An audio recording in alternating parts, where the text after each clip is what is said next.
لما حد بيقابلك ويقول لك يا سياده اللواء اللي حصل ده انقلاب وما ينفعش كده ويعني ايه وبتاع عظيم انقلاب. سياده الفريق عبد الفتاح، سياده الفريق اول عبد الفتاح خد نجمه زياده ولا رتبه. عظيم. سياده الوزير او سياده الفريق او حد مننا كاعضاء مجلس اعلى القوات المسلحه خد وظيفه اعلى من اللي هو فيها. ده احنا كلنا قاعدين حالتكم بقت اصعب. ده احنا كلنا يعني شايفين الويل كله عشان البلد وعشان البلد تقف على رجليها.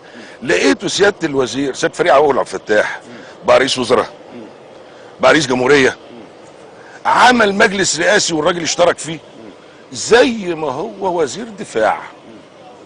ادى لحد فينا جنيه واحد زياده؟ خدنا من الدوله مليم؟ لا انتوا اديتوا الدوله. لا اعوذ بالله. لا يعني الجيش بيعمل مشروعات للدوله أيوة دلوقتي وبيوزع حاجات ويعمل حاجات وكله حق من ميزانيته وكله حق الدوله علينا وكله من حق الدوله علينا.